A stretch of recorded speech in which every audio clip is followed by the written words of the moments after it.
नमस्कार दोस्तों, मेरा नाम है आशुतोष और आप देख रहे हैं डायनामिक इम्पल्शन। आज की इस वीडियो में हम बात करेंगे 25 अगस्त 2022 के करंट अफेयर्स के, और ज्ञान को कभी भी छोड़ना चाहिए, इसलिए वीडियो को अंत तक अवश्य देखिएगा।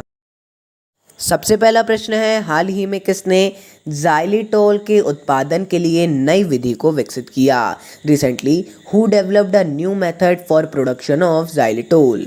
AIIT Madras, BIIT Kanpur, CIIT Guwahati, DIIT Ropar.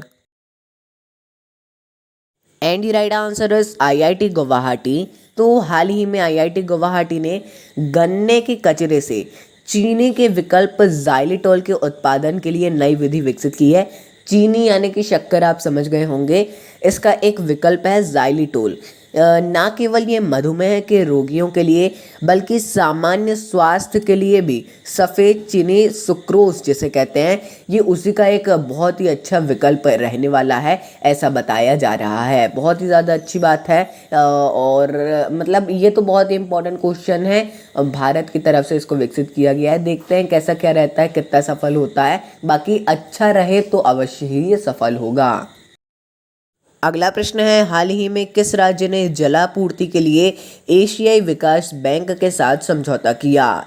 Which state has recently tied up with Asian Development Bank for water supply? A Uttarakhand, B Himachal Pradesh, C Bihar, D Rajasthan.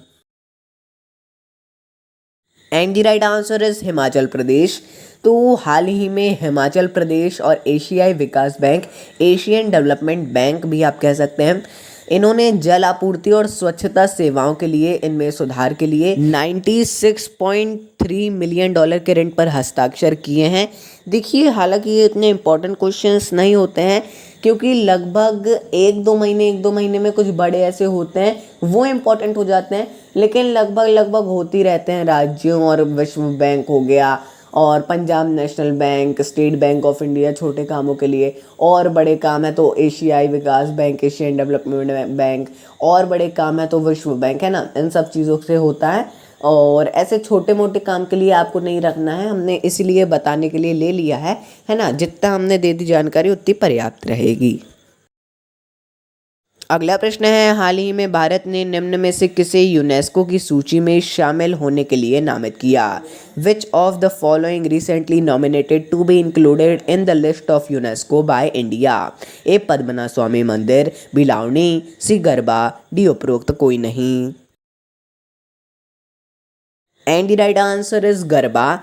तो आप सभी जानते हैं, भारत ने भारतीय नृत्य के रूप में गरबा को यूनेस्को की अमूर्त सांस्कृतिक विरासत की सूची में अंकित करने के लिए हाल ही में नामांकित किया है। यानी कि अभी नॉमिनेशन भरा है किसको भैया, सूची में आप लोग लगाइए, अपनी सूची में इसको जोड़िए। यूनेस्को की अगली बैठक होने वाली है नवंबर में, हो सकता है वहाँ पे भारत उठाए और फिर इसको बना दिया जाए, शामिल कर दिया जाए। नामांकित हाल ही में कर दिया है, इससे पहले भी हो सकता है और इस बैठक में भी हो सकता है। अगला प्रश्न है, हाल ही में गोदरेज एग्रोवेट के साथ किसने समझौता किया? Who has recently tied up with Godrej Agrovet? A Assam, B Manipur, C Tripura, D उपरोक्त सभी सही। And the right answer is उपरोक्त सभी सही। तो गोदरेज एग्रोवेट ने पाम तेल की खेती को बढ़ावा देने के लिए 3 पूर्वोत्तर राज्यों के साथ में समझौता किया है। उपरोक्त सभी सही, यानी कि ABC ये तीनों ही सही थे। इसमें असम, मणिपुर और त्रिपुरा है शामिल, क्या हैं? ये तीनों ही हैं। इन तीनों के साथ में समझौता किया है। The most important question in the basis of states, यदि स्टेट्स के बेसिस में देखें, स्टेट्स के बेसिस में, यानी कि अलग अलग होता है राष्ट्रीय, अंतर्राष्ट्रीय, राज्य, क्षेत्रीय वगैरह, उस हिसाब से ये राज्य की यदि देखें तो है, खासकर एक राज्य की नहीं, सभी राज्यों में से है ये। अगला प्रश्न है, हाल ही में निम्न में से किस में लेवल शूटिंग रेंज का उद्घाटन किया गया? In which of the following level shooting range has been inaugurated recently? A INS Sindhudhvaj, B INS Karna, C INS Satpura, D INS Trishul. And the right answer is INS Karna. तो हाल ही में INS कर्ण में अपनी तरह की पहली समग्र इंडोर शूटिंग रेंज का उद्घाटन किया गया है। वाइस एडमिरल हैं जो नौसेना के विश्वजीत दास गुप्ता, इन्होंने इसका उद्घाटन किया है। और देख लीजिएगा किस किस में है, थोड़ी फोटोज़ वगैरह देख लीजिएगा तो बहुत ही अच्छा होगा। अगला प्रश्न है, हाल ही में किसने टाटा पावर के साथ साझेदारी की? Who recently partnered with Tata power? A NHAI, B DRDO, C NTPC, D SIDBI। And the right answer is SIDBI. तो हरित उद्यमियों को बढ़ावा देने के लिए सिडबी और टाटा पावर ने आपस में भागीदारी की है, साझेदारी भी कह सकते हैं। इस सहयोग के तहत क्षमता निर्माण गतिविधियों को पूरा किया जाएगा और उसके बाद उद्यमियों को एक ग्रीन प्रोत्साहन मिलेगा। इसमें यानी कि कुछ ग्रीन मतलब यही है कि पर्यावरण के क्षेत्र में कोई स्टार्टअप है तो उसमें इन्वेस्ट किया जाएगा, लोन वगैरह भी दिया जाएगा। अगला प्रश्न है, अंतर्राष्ट्रीय खगोल विज्ञान और खगोल भौतिकी ओलंपियाड में किस देश ने शीर्ष स्थान प्राप्त किया? Which country has secured first place in the international astronomy and astrophysics Olympiad? A चीन, B Bharat, C Iran, D Japan.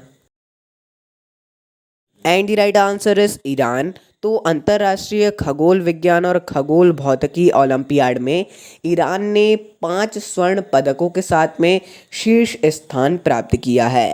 Bharat ने इसमें तीसरा स्थान इस बार प्राप्त किया है। बहुत ही अच्छा है इस बार का, फिर भी बहुत ज़्यादा ठीक रहा है और ऐसे ही आगे बढ़े, हर चीज़ में आगे बढ़ रहा है देश, देखा जाए तो, है ना। और देखेंगे कुछ समय बाद, जैसा बोल ही रहे हैं कि 2047 में जब आज़ादी के 100 वर्ष पूरे होंगे, भारत हर एक चीज़ में सर्वश्रेष्ठ हो जाएगा, फिर से विश्व गुरु बन जाएगा। अगला प्रश्न है, नाविकों की सुगम आवाजाही के लिए भारत ने किस देश के साथ समझौता किया? With which country did India sign an agreement for smooth movement of seafarers?